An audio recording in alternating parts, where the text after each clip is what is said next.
Hello, you are watching to Hiiraan Online. On our program today, we will be hosting Ambassador James Swan. He is the special representative of the United States to Somalia. Mr. Ambassador, before we proceed to our questions, I would like to welcome you to Hiiraan Online. Thank you very much. Thanks for having me. Ambassador James, you have been serving as the special representative for Somalia since August 2011. And your government recognized Somalia just this year as a legitimate government. What does this mean to the relations of the two countries? Our announcement of formal recognition of the Somali government in January during President Hassan Sheikh's visit to Washington was an acknowledgement of the impressive progress that's been made over the past 2 to 3 years in Somalia. Most notably, the progress in achieving selection of the most representative government that we've seen in Somalia during that period. But it is a reflection of our commitment to Somalia, to the Somali people. It's a reflection of the progress that's been made in the security arena as al-Shabaab has been rolled back from more and more locations in the country. But again, most importantly, it's a reflection of the impressive gains in putting in place a legitimate national government after more than 20 years of the absence of such institutions. But many governments do not still trust the Somali government, especially when it comes to funding the institutions of the government. There's so many conditions, especially setting up financial management procedures with the Somali government. Do you think your government can still fund directly the Somali government, or this assistance that you have been pledging on the London conference, will it go to the NGOs, or will it go directly to the Somali government institutions?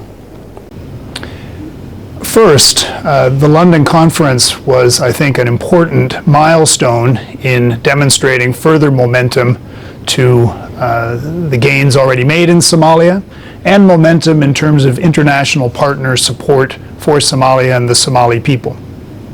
A key element of the London conference was for the Somali government to present its strategies for moving forward in a number of key sectors, including the security sector, justice, public financial management, dealing with al-Shabaab defectors, putting in place stabilization programs, and the like. So really the key theme of London, too, this meeting that was held just a few days ago, was to underscore international partner support for Somali strategies, Somali-led approaches to developing the country in the future. So U.S. assistance, which was announced at nearly $40 million during the London conference, is absolutely intended to be aligned behind the Somali government's strategy.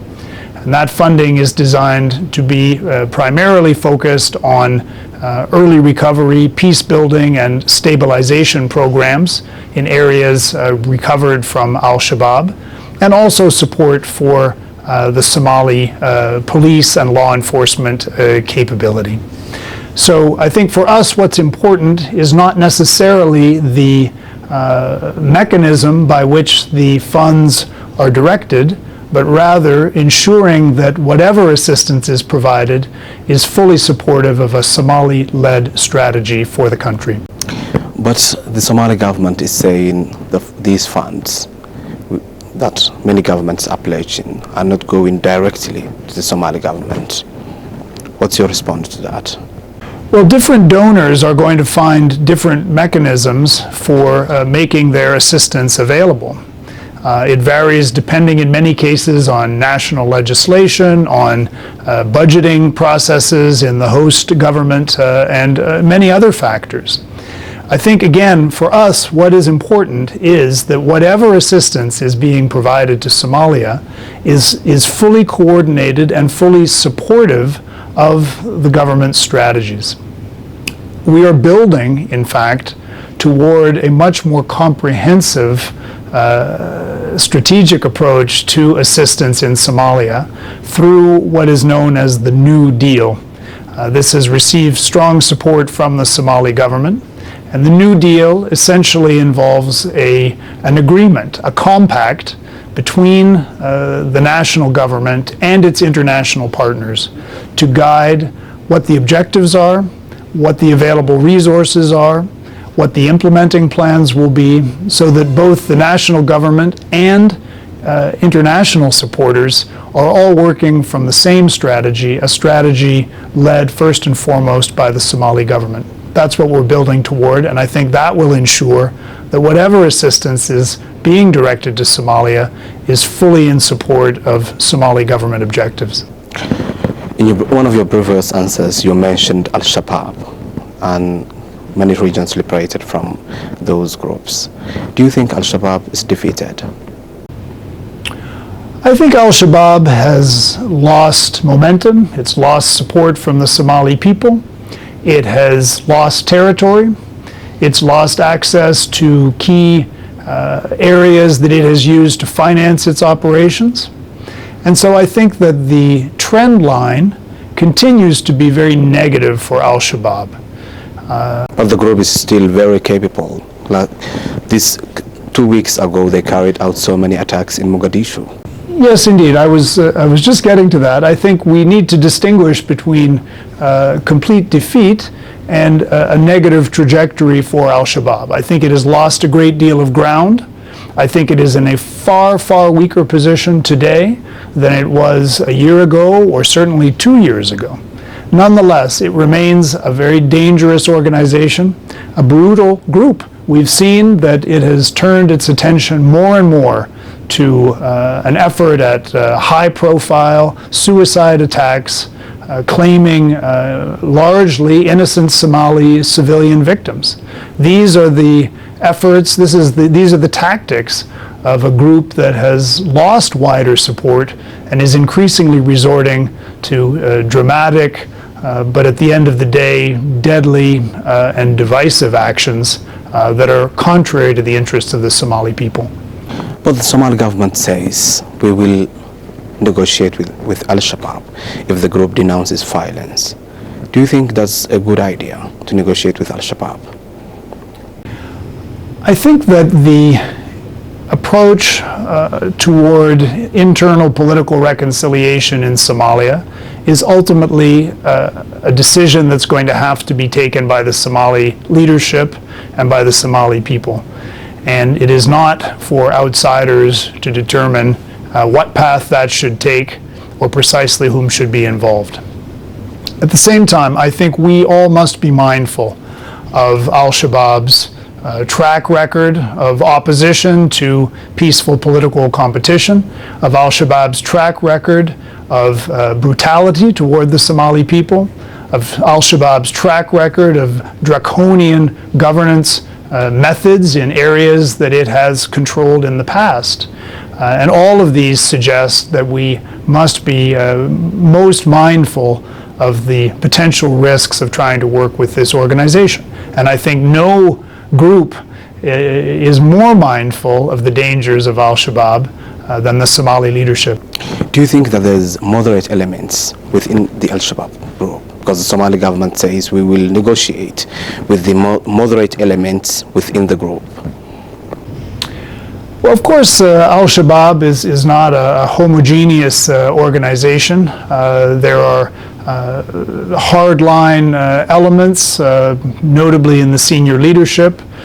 We think there are also many young foot soldiers, young fighters for al-Shabaab, but who are not ideologically committed to the organization, who are not in their hearts committed to brutality against their fellow citizens. And it's very much our view that those younger fighters, those elements, the foot soldiers who wish to rejoin their community should be encouraged to do so. That's why we're very supportive of the government proposals for an active program to attract defectors to leave al-Shabaab and to rejoin their communities and their families. We have been receiving speculations on one of al-Shabaab's leaders. He's an American citizen, Amr Hamami. and we have been receiving that he was being killed by his own comrades. Do you have any information about this guy? No, frankly, there have been many stories, many rumors on this, and we really don't have definitive information on what has happened. If we leave al-Shabaab, let us talk about the Somali government. There's so many reports of human rights violations and abuses committed by the Somali forces. And America is one of the strong nations who promote democracy and human rights. And you are still supporting the Somali government. Does this have any implications on the support you are giving the Somali government? Well, first, we have been impressed by the very strong commitment of the new Somali leadership to addressing issues of justice and human rights. The government has organized an important conference on justice sector issues. It has developed and circulated in London and prior a justice sector strategy designed to build the capability not only of law enforcement entities but of the judicial sector necessary to carry forward measures to guard against impunity and to help protect Somali citizens. We've also been impressed by the very strong commitment indicated by the Somali government on human rights issues. This included commitments with regard to efforts to protect Somali journalists. It's included a very active and we think helpful response following recent reports of human rights abuses committed by men in uniform in a number of IDP camps and other locations. Although the time frame of the report primarily covered a period prior to the establishment of this new government, we felt that the response was highly constructive in acknowledging the findings of this report and committing to action to follow up. We've also been impressed and pleased with the strong statements of support by the Somali government that in its security sector reform, it has a zero tolerance policy for child soldiers. This was a commitment restated by the Minister of Defense in London, and we think it's extremely important in view of international support for the security sector in Somalia.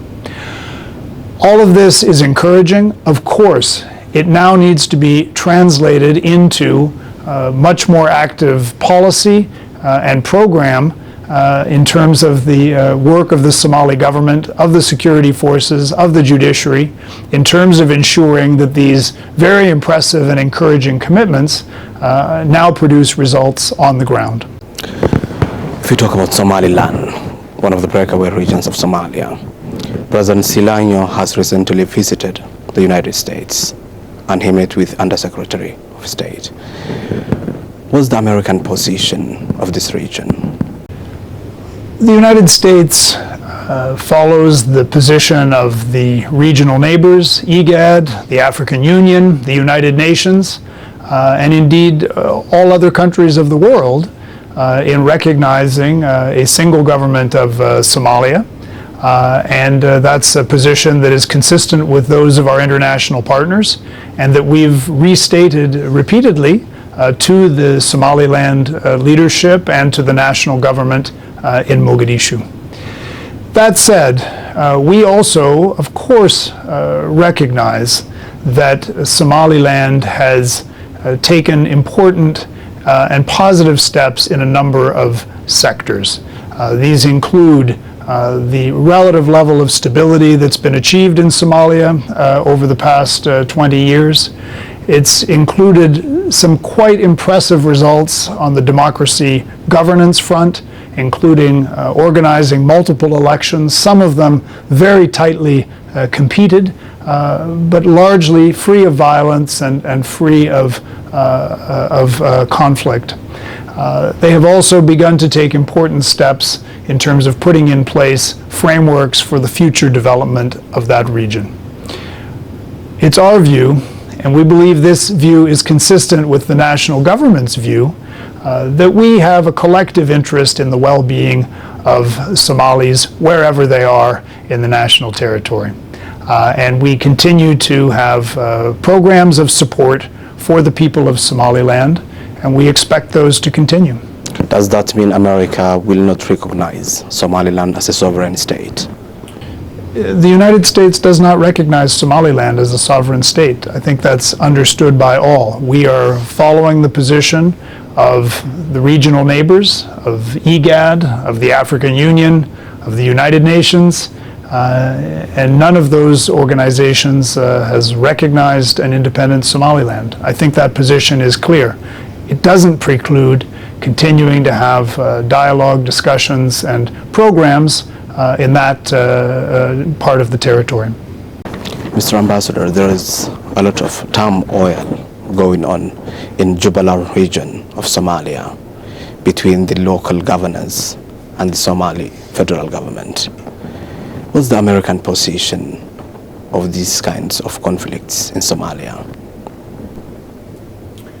Well, we're certainly I would rather say disagreements in Somalia. It's not yet a conflict.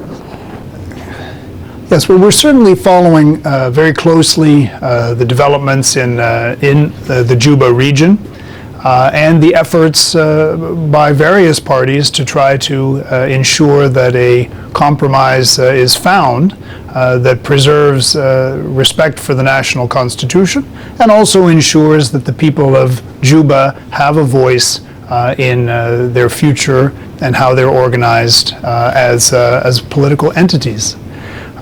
We certainly have tracked closely efforts by the government to send senior officials to Kismayo for consultations with that community. We know that there has been an active effort on the part of the president as well to meet with and consult with important regional actors in the neighborhood who have also been engaged in the past in the Juba Valley and continue to be interested in those issues. We have also, of course, taken note that at the recent IGAD Heads of State Summit, there was a specific discussion about ways to move forward cooperatively in terms of addressing the situation in the Juba Valley. I think what is most important from our perspective is that these differences of opinion over how to move forward in that region be resolved peacefully, be resolved in a spirit of collaboration, be resolved in acknowledgement that these are all Somalis and they have an interest in working together for the future of the country. And that we want them to find areas of cooperation and compromise and try to minimize as much as possible risks of divisiveness, political competition, and certainly avoid further conflict, of which we've seen far too much in Somalia and particularly in Kismayo. We all want to avoid that, and it's important that the leadership, both in Juba and in Mogadishu and in the neighboring countries, do everything they can to ensure a cooperative, collaborative outcome to these discussions. Thank you, Mr. Ambassador. That was the special representative. The United States Special Representative for Somalia, Mr. James Swan. Thank you for being with Hiiraan Online. Thank you very much.